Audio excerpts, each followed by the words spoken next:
Bonjour à tous et bienvenue sur Totis. Aujourd'hui, interview exceptionnelle avec la ministre en charge de l'enseignement supérieur et de la recherche, Sylvie Retailleau. Bonjour Madame la ministre. Bonjour. Merci de nous accorder cet entretien. Pour commencer, des millions d'étudiants s'apprêtent à effectuer leur rentrée ou ont déjà effectué leur rentrée. Quel message souhaitez-vous leur adresser aujourd'hui ? Alors évidemment, d'abord, je leur adresse un message de bonne et belle rentrée. C'est clair, une rentrée, c'est toujours un moment particulier et un moment où on rejoint un petit peu sa vie d'étudiante, sa formation. Mais je voudrais aussi leur dire que je suis totalement consciente des difficultés qu'il y a en particulier à cette rentrée. Dans ce contexte d'inflation, dans ce contexte de crise, je dirais mondiale et économique. Et donc je suis vraiment consciente et prête à accompagner et une volonté vraiment affirmée de ne laisser personne, et en particulier aucun étudiant, aucune étudiante, au bord du chemin. Alors vous ne me connaissez pas, je suis ministre depuis 3 mois, mais je suis d'abord enseignant-chercheur depuis 30 ans, peut-être plus de 30 ans. Et donc enseignant-chercheur depuis 30 ans avec les étudiants et étudiantes et pour les étudiants et les étudiants. Donc effectivement, c'est, je pense, une connaissance de cette jeunesse qui fait des études pendant un certain nombre d'années. Et puis je suis maman, mère de 2 étudiantes encore aujourd'hui. Et donc j'ai une vision de plusieurs fenêtres, un regard multiple sur ce que peut vivre aujourd'hui cette rentrée étudiante. Merci Madame la ministre. Concernant les grands chantiers de la nouvelle année universitaire 2022-2023, quels sont-ils ? Alors, sur la partie qui, je dirais, intéresse le plus particulièrement les étudiants et les étudiantes, je vais mettre en 3 grands chantiers. Évidemment, un premier lié à la formation et en particulier lié à l'accès, l'égalité des chances et l'accès aux formations aux étudiantes, avec un focus peut-être particulier sur la réussite des étudiants de premier cycle. C'est quelque chose que l'on connaît depuis déjà plusieurs années, mais je pense que c'est quelque chose d'abord de fondamental. On passe d'un statut d'élève à un statut d'étudiant, donc il y a énormément de changements. Et puis aujourd'hui, au XXIe siècle, je pense un changement de philosophie sur le premier cycle, avec des parcours qui ne pourront plus être linéaires, avec l'importance des passerelles, avec l'importance de l'accompagnement, de l'orientation et de la reconnaissance de cette pluralité de parcours. Et je pense que la réussite étudiante, il faut la redéfinir avec les étudiants et les étudiantes, et c'est tout ce que cela représente. Et puis bien sûr, le lien avec l'éducation nationale pour préparer cet accès, cette réussite, avec l'orientation mieux définie, l'accompagnement. Donc ça, c'est le premier axe fort de travail. Le deuxième axe, effectivement, j'en ai un tout petit peu parlé lors de votre première question, c'est la vie étudiante. Et c'est la vie étudiante pour dire, voilà, normalement la vie étudiante, c'est une partie de votre vie qui doit être la plus heureuse possible au niveau de toute une vie, croyez-moi. Et pour autant, on sait qu'aujourd'hui, avec les difficultés que connaissent certains étudiants, voire beaucoup d'étudiants, c'est une partie de la vie finalement difficile pour combiner à la fois les études, le travail et cette fameuse réussite dont on vient de parler. Et je pense que aujourd'hui, inscrire la vie étudiante comme une priorité des établissements, c'est quelque chose qui est fondamental. Donc cette vie étudiante avec tous ses aspects, et on pourra en parler, de l'aide, on va dire sociale, exceptionnelle, de solidarité, mais aussi le logement, la santé étudiante qui est un focus fondamental, et puis tout ce qui fait la vie étudiante avec l'accès au sport, l'accès à la culture, pardon, dans lequel il y aura peut-être de la sculpture aussi, et puis aussi évidemment la vie associative, la reconnaissance des engagements étudiants, tous ces volets-là, on va s'y intéresser avec des priorisations, mais qui frappent fort.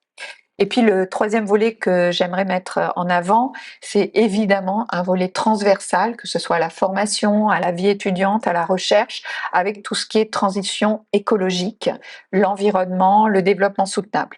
Je pense qu'on a un ministère, votre ministère, qui est un ministère d'abord avec les jeunes qui nous poussent, qui sont en attente, et donc on a une responsabilité, mais aussi un ministère de ressources pour apporter des solutions avec la recherche, avec l'expertise de nos enseignants-chercheurs, de nos chercheurs, et vous voyez qu'on a une double responsabilité à jouer ce rôle. Donc on veut être un acteur majeur dans la planification et transition écologique que porte la Première ministre. D'accord, merci beaucoup.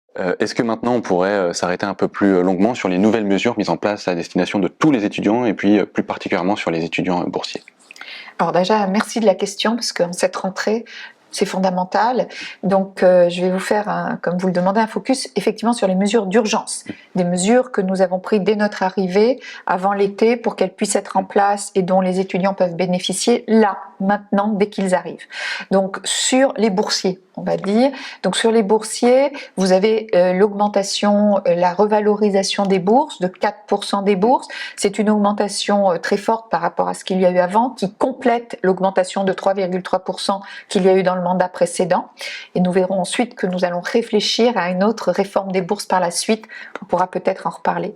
Il y a aussi pour les boursiers, mais aussi les étudiants qui peuvent bénéficier d'une aide exceptionnelle au Crous, en s'adressant au Crous, le repas à 1 euro. Donc ce repas à 1 euro, qui a été une mesure exceptionnelle mise pendant le Covid, est prolongé pendant toute l'année universitaire 2022-2023 pour ces étudiants. Et un étudiant qui aurait besoin de cette aide alimentaire, adressez-vous au Crous.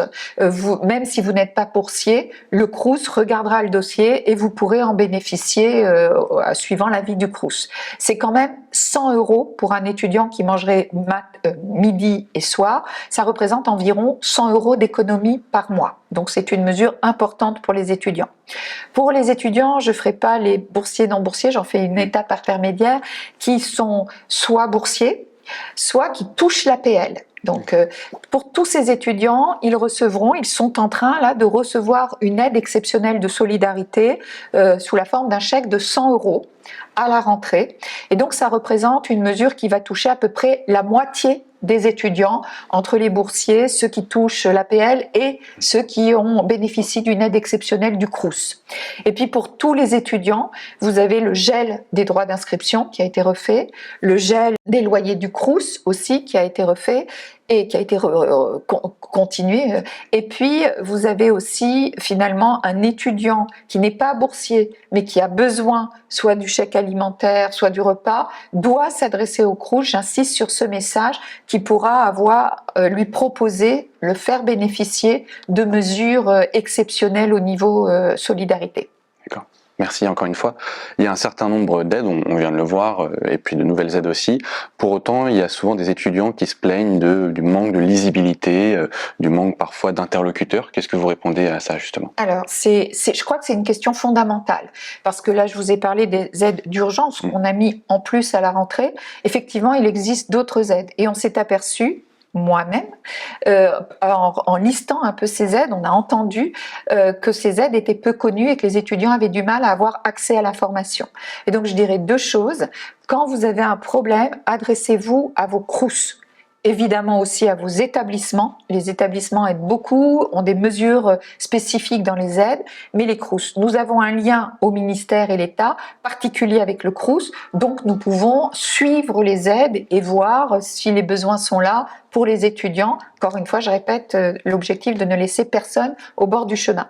Et puis du coup, nous avons édité cette brochure qui est un nouveau guide de rentrée pour tous les étudiants. Elle est en lien sur le site web du ministère. Nous l'avons envoyée à tous les établissements pour diffuser à tous les étudiants. Et c'est vrai que c'est une mine d'informations où les étudiants peuvent trouver des aides variées. C'est vrai que l'aide Visale qu'on connaît aujourd'hui, un étudiant qui doit être en location au Crous ou bien dans le privé peut avoir la caution de l'État et ne pas avoir besoin de faire appel à ses parents ou à quiconque, la caution de l'État pour toute location, que ce soit dans le parc privé ou au niveau du Crous. C'est une des nombreuses aides qui existent déjà. D'accord, merci. Autre sujet, beaucoup de syndicats étudiants ou d'associations vous alertent sur la question de la santé mentale, du bien-être étudiant. Quels sont là aussi vos objectifs sur le sujet? Alors, je vous disais tout à l'heure, dans la vie étudiante, la santé est un point particulier, donc merci d'y revenir. Cette santé mentale où il y a eu cette période Covid, cette crise sanitaire qui a été catastrophique pour nos jeunes étudiants et leur vie, je dirais, sociale et en société. Et puis maintenant, l'évolution avec la guerre en Ukraine. Et aussi, donc je dirais de côté, cette notion de précarité dont on vient parler, je vais y revenir, mais aussi cette notion avec l'été qu'on a passé, d'environnement, du futur, d'éco-anxiété qui se développe aussi chez les jeunes, et on voit les causes diverses, peut-être pas chez les mêmes, en tout cas j'espère, mais diverses, qui touchent en fait la santé mentale des étudiants. Un des points, c'est effectivement sur les aides aux étudiants, la vie étudiante, une réflexion plus globale sur tous les aspects dont nous avons parlé tout à l'heure. Effectivement, l'annonce d'une réforme des bourses voulue par le président de la République avec une concertation nationale et que nous allons démarrer dès le mois d'octobre. Et puis une réflexion, et je vais l'annoncer très vite la semaine prochaine, dans les modalités plus larges sur la vie étudiante, dans tous ces aspects, sur le logement, sur la vie étudiante au niveau associatif, sport, culture, et bien sûr les bourses et la santé dont on vient de parler, élément crucial, et en complément des mesures d'urgence dont nous avons parlé et qui représentaient une enveloppe là de 300 millions d'euros sur l'année 2022-2023. Nous allons attaquer une nouvelle réflexion globale sur la vie étudiante. Merci encore une fois, Madame la Ministre. Est-ce que vous auriez un dernier mot pour terminer cette interview, peut-être un mot-clé? Il faut être optimiste. Ça paraît décalé par rapport à tout ce qu'on vient de dire en étant conscient des problèmes que l'on vit, mais je pense que les solutions, et en tant que ministre de l'Enseignement supérieur et la Recherche, je crois profondément aux solutions que l'on doit pouvoir trouver collectivement à travers la science, à travers l'innovation et en mettant de l'humain, en rentrant par la clé de l'humain et de l'usage pour développer la science et la technologie. Merci pour cet entretien, Madame la Ministre. Merci à vous. Pour tous celles et ceux qui sont intéressés, je vous invite à télécharger le guide de la rentrée qui se trouve dans la description de la vidéo. Et je vous dis à très vite sur Totis. Au revoir.